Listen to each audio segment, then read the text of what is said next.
ನಮಸ್ಕಾರ ವೀಕ್ಷಕರೇ, ಮಹಿಳೆಯರ ಅಚ್ಚುಮೆಚ್ಚಿನ ಸುಹಾಸಿನಿ ಕಾರ್ಯಕ್ರಮಕ್ಕೆ ಸ್ವಾಗತ. ನಾನು ದಿವ್ಯಾ. ಗರ್ಭಿಣಿ ಖಿನ್ನತೆಗೆ ಒಳಗಾದ್ರೆ ಮಗುಗೆ ನಿದ್ದೆ ಬರಲ್ವಾ? ಅಮ್ಮನ ಕಳವಳದಿಂದ ಕಂದನಿಗೆ ಕಿರಿಕಿರಿಯಾಗತ್ತಾ? ಬಸುರಿ ಬೇಜಾರು ಮಾಡ್ಕೊಂಡ್ರೆ ಮಗು ಕೂಡ ಅಳತ್ತಾ? ನೋಡೋಣ ಇಂದಿನ ಸುಹಾಸಿನಿಯಲ್ಲಿ.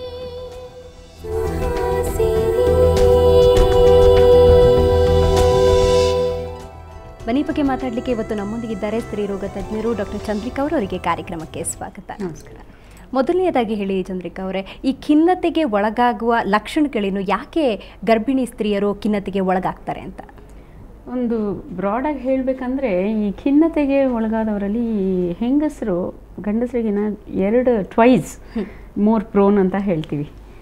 ಚಾನ್ಸಸ್ ಜಾಸ್ತಿ ಅವರಲ್ಲಿ ಅಂತ. ಅದರಲ್ಲೂ ಈ ರೀಪ್ರೊಡಕ್ಟಿವ್ ಏಜ್ ಗ್ರೂಪ್ ಇದೆಯಲ್ಲ, ಅಂದರೆ ನೀವು ಹೇಳ್ದಂಗೆ ಪ್ರೆಗ್ನೆನ್ಸಿ ಆಗುವಂಥ ಏಜ್ ಗ್ರೂಪ್ ಇದೆಯಲ್ಲ, ಆ ಟೈಮ್ನಲ್ಲಿ ಇದೆಲ್ಲ ಜಾಸ್ತಿ ಇರುತ್ತೆ. ಸೊ ಒಂದು ನಾವು ಏನು ಹೇಳ್ಬೋದು ಅಂದರೆ, ಒಂದು ಪ್ರೆಗ್ನೆನ್ಸಿ ಅನ್ನೋದು ಇಟ್ಸ್ ಎ ಸ್ಟ್ರೆಸ್.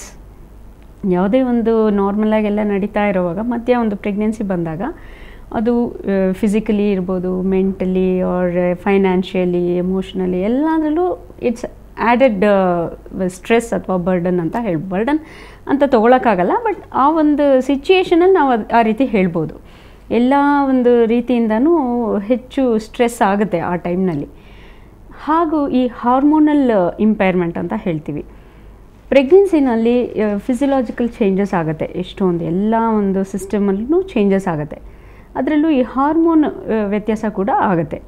ಅದರಿಂದನೇ ಬಹಳಷ್ಟು ಚೇಂಜಸ್ ಡ್ಯೂರಿಂಗ್ ಪ್ರೆಗ್ನೆನ್ಸಿ ಅಂತ ಹೇಳ್ತೀವಲ್ಲ, ಯಾವುದೇ ಒಂದು ಸ್ಕಿನ್ನಿಂದ ಹಿಡಿದು ಮತ್ತು ಯೂಟ್ರಸ್ ಬೆಳೆಯೋದಾಗಲಿ, ಇಲ್ಲ ಬ್ರೆಸ್ಟ್ ಡೆವಲಪ್ಮೆಂಟ್ ಕಂಪ್ಲೀಟ್ ಆಗೋದು ಎಲ್ಲ ಅದರಿಂದನೇ ಆಗೋದು. ಸೊ ಈ ಒಂದು ಖಿನ್ನತೆಗೂ ಕೂಡ ಆ ಹಾರ್ಮೋನ್ ಇಂಬ್ಯಾಲೆನ್ಸ್ ಏನಾಗುತ್ತೆ, ಅದು ಒಂದು ಕಾಂಟ್ರಿಬ್ಯೂಷನ್ ಇರ್ಬೋದು ಅಂತ ಹೇಳ್ಬೋದು. ಹಾಗೂ ಯಾರಾದರೂ ಈ ಮಹಿಳೆಯರಿಗೆ ಈ ಮುಂಚಿಂದು ಅಂದರೆ past history of medical psychotic disorder ಅಥವಾ ಡಿಪ್ರೆಷನ್ ಆ ಥರ ಏನಾದ್ರು ಇರೋರಲ್ಲಿ ಅದು ರೆಕರೆನ್ಸ್ ಆಗೋ ಚಾನ್ಸಸ್ ಜಾಸ್ತಿ ಅಂತ ಹೇಳ್ತೀವಿ. ಮತ್ತು ಇನ್ನೊಂದು ಏನು ಹೇಳ್ಬೋದು ಅಂದರೆ, ಈ ಫ್ಯಾಮಿಲಿ ಹಿಸ್ಟ್ರಿ, ಜೆನೆಟಿಕ್ ಅಂತ ಹೇಳ್ಬೋದು ನಾವು. ಯಾವುದೇ ಒಂದು ಫ್ಯಾಮಿಲಿನಲ್ಲಿ ಸಿಸ್ಟರ್ಸ್ ಇರ್ಬೋದು, ಇಲ್ಲ ಮದರ್ ಇರ್ಬೋದು, ಯಾರಿಗಾದರೂ ಈ ರೀತಿ ಏನಾದರೂ ತೊಂದರೆ ಆಗಿದ್ದರೆ ಈ ಒಂದು ಮಹಿಳೆಯಲ್ಲಿ ಕೂಡ ಆಗೋ ಚಾನ್ಸಸ್ ಜಾಸ್ತಿ ಅಂತ ಹೇಳ್ಬೋದು. ಇನ್ನೂ ಒಂದು ಕಾರಣ ಏನಂತ ನಾವು ಅನ್ಕೋಬೋದು ಅಂದರೆ, ಈ ಸ್ಮೋಕಿಂಗ್ ಡ್ಯೂರಿಂಗ್ ಪ್ರೆಗ್ನೆನ್ಸಿ, ಅದು ಕೂಡ ಇದಕ್ಕೆ ಒಂದು ತನ್ನ ಕಾಂಟ್ರಿಬ್ಯೂಷನ್ನ ಕೊಡುತ್ತೆ ಅಂತ ಹೇಳ್ಬೋದು. ಹೀಗೆ ಬಹಳಷ್ಟು ರಿಸ್ಕ್ ಫ್ಯಾಕ್ಟರ್ಸ್ ಆರ್ ಪ್ರೀಡಿಸ್ಪೋಸಿಂಗ್ ಫ್ಯಾಕ್ಟರ್ಸ್ ಅಂತ ಹೇಳಿದ್ನಲ್ಲ, ಈ ಎಲ್ಲ ಫ್ಯಾಕ್ಟರ್ಸ್ ಯಾರಲ್ಲಿರುತ್ತೆ ಅವ್ರಿಗೆ ನಾವು ಪ್ರೆಡಿಕ್ಟ್ ಮಾಡ್ಬೋದು ಖಿನ್ನತೆ ಬರೋ ಚಾನ್ಸಸ್ ಇದೆಯಾ ಅಂತ. ಮಗು ಮತ್ತು ತಾಯಿಗೆ ಇದು ಯಾವ ರೀತಿ ಎಫೆಕ್ಟ್ ಆಗುತ್ತೆ, ಅಥವಾ ಗರ್ಭಿಣಿ ಸ್ತ್ರೀ ಖಿನ್ನತೆಗೆ ಒಳಗಾಗಿದ್ದಾಳೆ ಅಂತ ಗೊತ್ತಾಗೋದಾದ್ರೆ ಹೇಗೆ ಅಂತ? ಇದು ನೀವು ಕೇಳಿದ್ದು ಬಹಳ ಇಂಪಾರ್ಟೆಂಟ್ ಕ್ವೆಶನ್. ಆ್ಯಕ್ಚುಲಿ ನಮಗೂ ಕೂಡ ಡಯಾಗ್ನೋಸಿಸ್ ಮಾಡೋಕ್ಕೆ ಇದೊಂದು ಚಾಲೆಂಜ್ ಅಂತಲೇ ಹೇಳ್ಬೋದು. ಏಕೆಂದರೆ ಯಾವುದೇ ಒಂದು ಮಹಿಳೆ ಒಂದು ಇನ್ಸಿಡೆಂಟ್ ಆದರೆ ಅಥವಾ ಯಾವುದೇ ಒಂದು ವಿಷಯಕ್ಕೆ ರಿಯಾಕ್ಷನ್ ತೋರಿಸೋದ್ರಲ್ಲಿ ಒಂದು ವೈಡ್ ರೇಂಜ್ ಇರುತ್ತೆ. ಕೆಲವರು ನಾರ್ಮಲ್ ರಿಯಾಕ್ಷನ್ ತೋರಿಸ್ತಾರೆ, ಕೆಲವರು ಎಕ್ಸಾಜರೇಟೆಡ್ ರೆಸ್ಪಾನ್ಸ್ ತೋರಿಸ್ತಾರೆ. ಅಂದರೆ ನಮ್ಗನ್ಸುತ್ತೆ, ಏನಿದು ಇಷ್ಟು ಚಿಕ್ಕ ವಿಷಯಕ್ಕೆ ಅವ್ರು ಇಷ್ಟೊಂದು ದೊಡ್ಡದು ಮಾಡಿಬಿಟ್ರಲ್ಲ, ಮನಸ್ಸಲ್ಲಿ ಒಂದು ಭಾವನೆ ಇದ್ರೂ ಹೊರಗಡೆ ವ್ಯಕ್ತವಾಗೋದು ಮತ್ತೊಂದು ಭಾವನೆನೇ ಆಗಿರುತ್ತೆ. ಹೌದು, ಈ ರೀತಿ ಎಕ್ಸ್ಪ್ರೆಷನ್ ಬೇರೆ ಬೇರೆಯವರಲ್ಲಿ ಬೇರೆ ಬೇರೆ ರೀತಿ ಇರೋದ್ರಿಂದ ನಾವು ಇದು ಅವ್ರದ್ದೇ ನಾರ್ಮಲ್ ಬಿಹೇವಿಯರಾ ಅಥವಾ ಏನಾದರೂ ಅವ್ರಿಗೆ ಡಿಪ್ರೆಷನ್ ಆರ್ ಆ್ಯಂಗ್ಸೈಟಿ ಏನಾದರೂ ಅದು ಪ್ರೆಗ್ನೆನ್ಸಿಯಿಂದನೇ ಬಂದು ಈ ರೀತಿ ಬಿಹೇವ್ ಮಾಡ್ತಾ ಇದ್ದಾರಾ ಅಂತ ಹೇಳೋದು really it's A challenging task. ಇನ್ನೊಂದು ಏನಾಗುತ್ತೆ ಅಂದರೆ, ನಾವು ಓವರ್ ಡಯಾಗ್ನೋಸಿಸ್ ಮಾಡೋ ಚಾನ್ಸಸ್ ಇರುತ್ತೆ. ಈಗ ನಾನು ಈಗಾಗಲೇ ಹೇಳಿದ್ನಲ್ಲ, ನಾರ್ಮಲ್ ಬಿಹೇವಿಯರೇ ಒಂದು ಮಹಿಳೆದು ಹಾಗೆ ಇದ್ದಿರ್ಬೋದು, ಬಟ್ ನಾವು ಅದನ್ನು ಅಬ್ನಾರ್ಮಲ್ ಅಥವಾ ಡಿಪ್ರೆಷನ್ ಅಂತ ಡಯಾಗ್ನೋಸ್ ಮಾಡೋವಂಥ ಚಾನ್ಸಸ್ ಜಾಸ್ತಿ ಇರುತ್ತೆ. ಸೊ ಓವರ್ ಡಯಾಗ್ನೋಸಿಸ್ ಆಗ್ತಾ ಇರ್ಬೋದು. ಇನ್ನು ಕೆಲವು ಸಿಂಪಲ್ ಮೆಡಿಕಲ್ ಡಿಸಾರ್ಡರ್ಸಲ್ಲಿ ಕೂಡ ನಾವು ಈ ರೀತಿ ಸಿಂಪ್ಟಮ್ಸ್ನ ನೋಡ್ಬೋದು. ಜಸ್ಟ್ ನಿಮ್ಗೊಂದು ಎಕ್ಸಾಂಪಲ್ ಹೇಳಬೇಕಂದ್ರೆ, ಈ ಹೈಪೋಥೈರಾಯ್ಡ್ ಯೂಶ್ವಲಿ ಏನಾಗುತ್ತೆ ಅಂದರೆ, ಈ ಹೈಪೋಥೈರಾಯ್ಡ್ ಪೇಷಂಟ್ಸ್ ಇರ್ತಾರಲ್ಲ, ಅವ್ರಿಗೆ ರಿಫ್ಲೆಕ್ಸಸ್ ಕಮ್ಮಿ, ತಕ್ಷಣ ರಿಯಾಕ್ಟ್ ಮಾಡೋದಿಲ್ಲ, ಒಂಥರ ಅವ್ರು ಏನೂ ಟಾಲರೇಟ್ ಮಾಡಲ್ಲ, ಆ್ಯಕ್ಟಿವಿಟಿ ತುಂಬ ಕಮ್ಮಿ ಇರುತ್ತೆ ಅವರಲ್ಲಿ. ಸೊ ಇವ್ರನ್ನ ಕೂಡ ನಾವು ನೋಡಿದ ತಕ್ಷಣ ಇವರು ಡಿಪ್ರೆಷನ್ ಅಂತ ಅಂದ್ಬಿಡ್ಬೋದು. ಬಟ್ ನಾವು ಒಂದು ಥೈರಾಯ್ಡ್ ಫಂಕ್ಷನ್ ಟೆಸ್ಟ್ ಅಂತ ಅದೆಲ್ಲ ಮಾಡಿ ನೋಡಿದಾಗ ಇನ್ ಕೇಸ್ ಅದರಲ್ಲಿ ಅಬ್ನಾರ್ಮ್ಯಾಲಿಟಿ ನಮಗೆ ಕಂಡು ಬಂದರೆ ಅದು ಹಾರ್ಮೋನ್ ಕೊಡೋದ್ರ ಮೂಲಕ ನಾವು ಇಮಿಡಿಯೇಟಾಗಿ ಅದನ್ನು ಕರೆಕ್ಟ್ ಮಾಡ್ಬೋದು. ಸೊ ಮೆಡಿಕಲ್ ಡಿಸಾರ್ಡರ್ ಕೂಡ ಈ ರೀತಿ ಮಿಮಿಕ್ ಆಗ್ಬೋದು ಅಂತ ಹೇಳ್ಬೋದು. ಹಾಗಾಗಿ ಯಾವುದೇ ಒಂದು ಮಹಿಳೆ ಖಿನ್ನತೆಗೆ ಒಳಗಾಗಿದ್ದಾಳೆ ಇಲ್ಲ ಅನ್ನೋದನ್ನು ನಾವು ಡೀಟೇಲಾಗಿ ಪರೀಕ್ಷೆ ಮಾಡಿನೇ ಹೇಳಬೇಕಾಗತ್ತೆ. ಮಗುಗೆ ಯಾವ ರೀತಿ ಪರಿಣಾಮ ಬೀರುತ್ತೆ, ಹೊಟ್ಟೆಯಲ್ಲಿರುವಾಗಲೇ ಅಥವಾ ಆ ನಂತರ? ಹೊಟ್ಟೆಯಲ್ಲಿ ಇರುವಾಗ ಯಾವ ರೀತಿ ಆಗುತ್ತೆ ಅಂದರೆ, ಈ ಖಿನ್ನತೆಗೆ ಒಳಗಾಗಿರ್ತಾರಲ್ಲ ಅವರು ಸರಿಯಾಗಿ ಊಟ ತಿಂಡಿ ಮಾಡೋದಿಲ್ಲ ಮತ್ತು ನಿದ್ದೆ ಮಾಡಲ್ಲ. ಹಾಗಾಗಿ ನ್ಯೂಟ್ರಿಷನ್ ಸಫರ್ ಆಗುತ್ತೆ. ಈ ನಾವು ಒಂದು ಸ್ಟಡಿ ಪ್ರಕಾರ ಯಾರಲ್ಲಿ ಡಿಪ್ರೆಷನ್ ಕಂಡುಹಿಡ್ದಿದ್ದೀವಿ ಅವರಲ್ಲಿ ಮೆಜಾರಿಟಿ ಆಫ್ ದ ಪೇಷಂಟ್ಸಲ್ಲಿ ಈ ವಿಟಮಿನ್ ಡಿಫಿಷಿಯನ್ಸಿ, ಪ್ರೋಟೀನ್ ಡಿಫಿಷಿಯನ್ಸಿ ಮತ್ತು ಒಮೆಗಾ 3 ಫ್ಯಾಟಿ ಆ್ಯಸಿಡ್ಸ್ ಅಂತೆಲ್ಲ ಹೇಳ್ತೀವಲ್ಲ, ಈ ಎಲ್ಲದರದ್ದು ಡಿಫಿಷಿಯನ್ಸಿನ ನಾವು ಕಂಡುಹಿಡ್ದಿದ್ದೀವಿ. ಸೊ ಹಾಗಾಗಿ ಈ ಎಲ್ಲ ಯಾವಾಗ ಬಾಡಿನಲ್ಲಿ ಕಡಿಮೆ ಆಗುತ್ತೆ ಅದು ಮಗು ಕೂಡ ಸಿಕ್ಕೋದಿಲ್ಲ. ಅದರಿಂದನೇ ನಾವು ಇಂಟ್ರಾಯುಟ್ರೈನ್ ಗ್ರೋತ್ ರಿಟಾರ್ಡೇಷನ್ ಅಂತ ಹೇಳ್ತೀವಿ. ನಾರ್ಮಲ್ ಆಗಿ ಮಿನಿಮಮ್ ವೆಯ್ಟ್ ಅರೌಂಡ್ 2.5 kgs ಇರಬೇಕು.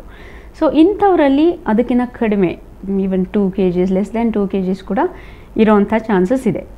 ಸೊ ಇದು ಒಂದು ರೀತಿ ಮಗುಗೆ ಅಫೆಕ್ಟ್ ಆಗುತ್ತೆ. ಇನ್ನೊಂದು ರೀತಿಯಲ್ಲಿ ತೊಗೊಂಡ್ರೆ ನಾವು ಪ್ರೆಗ್ನೆನ್ಸಿನಲ್ಲಿ ಯಾರಿಗೆ ಡಿಪ್ರೆಷನ್ ಆಗುತ್ತೆ ಅವರು ಈ ಬ್ರೈನ್ ಮೂಲಕನೇ ಆ್ಯಕ್ಚುಲಿ ಎಲ್ಲನೂ ಕಂಟ್ರೋಲ್ ಆಗೋದು. ಸೊ ನ್ಯೂರೋ ಎಂಡೋಕ್ರೈನ್ ಪಾತ್ವೇ ಅಂತ ಇರುತ್ತೆ. ಅಂದರೆ ಬ್ರೈನ್ ಮೂಲಕ ಸಿಗ್ನಲ್ಸ್ ಬಂದು ಎಂಡೋಕ್ರೈನ್ ಗ್ಲ್ಯಾಂಡ್ಸ್ಗೆಲ್ಲ ಹೋಗಿ ಅದು ರಿಯಾಕ್ಟ್ ಮಾಡೋವಂಥದ್ದು. ಸೊ ಈ ನ್ಯೂರೋ ಎಂಡೋಕ್ರೈನ್ ಪಾತ್ವೇ ಎಲ್ಲ ಅಫೆಕ್ಟ್ ಆದಾಗ ಅದು ಇಂಡೈರೆಕ್ಟಾಗಿ ದೆನ್ ಪ್ಲಾಸೆಂಟಾ ಮೇಲೆ ಕೂಡ ಅದರದ್ದು ಎಫೆಕ್ಟ್ ತೋರಿಸುತ್ತೆ. ಆವಾಗ ಅಲ್ಲಿ placenta actually very important in providing nutrition to the foetus ಮತ್ತು ಎಲ್ಲ ಫಂಕ್ಷನ್ಸ್ಗೂ ಅದ್ರ ಮೂಲಕನೇ ಮಗುಗೆ ಹೋಗಬೇಕು ಎಲ್ಲನೂ. ಸೊ ಯಾವಾಗ ಅದ್ರ ಫಂಕ್ಷನ್ ಇಂಪೇರ್ ಆಯಿತು ಸೊ ಹಾರ್ಮೋನ್ ಕೂಡ ಇಂಬ್ಯಾಲೆನ್ಸ್ ಸ್ಟಾರ್ಟ್ ಆಗುತ್ತೆ. ಸೊ ಈ ರೀತಿ ಎಲ್ಲ ಒಳಗಡೆ ಚೇಂಜಸ್ ಆಗಿ ಪ್ರೀ ಟರ್ಮ್ ಲೇಬರ್ ಅಂತ ಏನು ಹೇಳ್ತೀವಿ, ಅಂದರೆ ಮಗು ದಿನ ಕರೆಕ್ಟಾಗಿ ತುಂಬಿ ಹುಟ್ಟೋದನ್ನು ನಾವು ಟರ್ಮ್ ಬೇಬಿ ಅಂತ ಹೇಳ್ತೀವಿ. ಅಂದರೆ ಹೇಳ್ಬೋದು ಈ 37 ಕಂಪ್ಲೀಟೆಡ್ ವೀಕ್ಸ್ ಅಲ್ಲಿವರೆಗೂ ನಾವು ಮಗು ಮೆಚ್ಯೂರ್ ಆಗಿರುತ್ತೆ ಅಂತ ಹೇಳೋಕ್ಕಾಗಲ್ಲ. ಸೊ ಅದಕ್ಕೆ ಮುಂಚೆ ಡೆಲಿವರಿ ಆಗುವಂಥದ್ದು ಅಂದರೆ ಪ್ರೀ ಟರ್ಮ್ ಡೆಲಿವರಿ ಚಾನ್ಸಸ್ ತುಂಬ ಜಾಸ್ತಿ ಇರುತ್ತೆ. ಹಾಗೆಯೇ ಈಗ ಟ್ರೀಟ್ಮೆಂಟ್ ಕೊಡ್ಬೋದು, ಡೆಲಿವರಿಗಿಂತ ಮುಂಚೆನೇ ಟ್ರೀಟ್ಮೆಂಟ್ ಕೊಡ್ಬೋದು ಅಂತ ಹೇಳಿದ್ರೆ, ಟ್ರೀಟ್ಮೆಂಟ್ ಕೊಡೋ ಸಂದರ್ಭದಲ್ಲಿ ಹೊಟ್ಟೆಲಿರೋ ಮಗುಗೆ ಯಾವುದೇ ರೀತಿ ಎಫೆಕ್ಟ್ ಆಗಲ್ಲ ಅಂತೀರಾ? ಇಲ್ಲ, ಇದು ಟ್ರೀಟ್ಮೆಂಟ್ ನಾವು ಬರೀ ಒಂದು ಮೆಡಿಸಿನ್ ಅಷ್ಟೇ ಕೊಡೋದಿಲ್ಲ. ಮೆಡಿಸಿನ್ಗಿಂತ ಮುಖ್ಯವಾಗಿ ನಾವು ಸೈಕೋಥೆರಪಿ ಅಂತ ಕೊಡ್ತೀವಿ. ಸೊ ಅದರಲ್ಲಿ ಏನಂದರೆ ಅವ್ರಿಗೆ ಕರೆಕ್ಟಾಗಿ ಕೌನ್ಸಿಲಿಂಗ್ ಮಾಡಬೇಕು.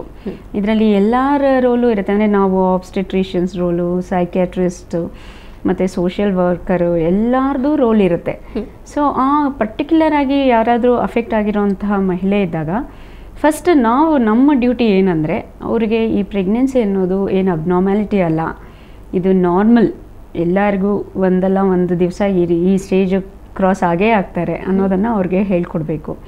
ಮತ್ತು ಮುಂದೆ ಡೆಲಿವರಿ ಆದಮೇಲೆ ಮಗುನ ಹೇಗೆ ರಿಸೀವ್ ಮಾಡಬೇಕು ಅಥವಾ ಡೆಲಿವರಿ ಟೈಮ್ನಲ್ಲಿ ಅವರು ಯಾವ ರೀತಿ ನಮ್ಮ ಟ್ರೀಟ್ಮೆಂಟ್ಗೆ ರೆಸ್ಪಾಂಡ್ ಮಾಡಬೇಕು ಅಥವಾ ಹೇಗೆ ಬಿಹೇವ್ ಮಾಡಬೇಕು ಅದನ್ನೆಲ್ಲ ನಾವು ಮುಂಚೆಯಿಂದನೇ ಅವ್ರಿಗೆ ಹೇಳ್ತಾ ಬರಬೇಕು.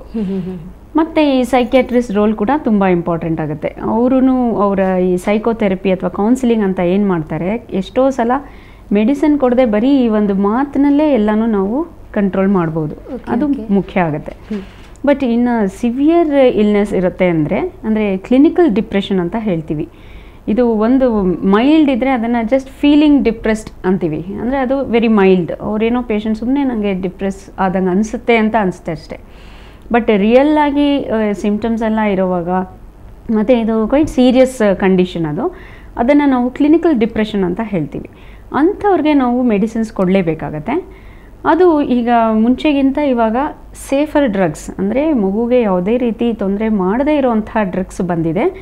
ಅದನ್ನು ಕೊಟ್ಟಾಗ ಸಿಮ್ಟಮ್ಸ್ ಕೂಡ ಕಂಟ್ರೋಲ್ ಆಗುತ್ತೆ. ಸೊ ಹಾಗಾಗಿ ನಾವು ಕಂಟಿನ್ಯೂಸ್ ಆಗಿ ಕೊಡೋದು ಒಳ್ಳೆಯದು ಅದನ್ನು. ಓಕೆ, ಮತ್ತಷ್ಟು ಮಾತಾಡೋಣ. ನೋಡೋದ್ರಲ್ಲ ವೀಕ್ಷಕರೇ, ಗರ್ಭಿಣಿಯಾಗಿದ್ದಾಗ ಯಾವ ರೀತಿಯ ಒಂದು ಖಿನ್ನತೆಗೆ ಮಹಿಳೆ ಒಳಗಾಗ್ತಾಳೆ, ಆನಂತರ ಮಗುವಿಗೆ ಯಾವ ರೀತಿ ಎಫೆಕ್ಟ್ ಆಗುತ್ತೆ ಅನ್ನೋದನ್ನು ನೋಡಿದ್ವಿ. ಈಗ ಒಂದು ಬ್ರೇಕ್ ತೊಗೊಳ್ಳೋಣ. ಬ್ರೇಕ್ ನಂತರ ಸುಹಾಸಿನಿ ಕಾರ್ಯಕ್ರಮ ಮುಂದುವರಿಯುತ್ತೆ.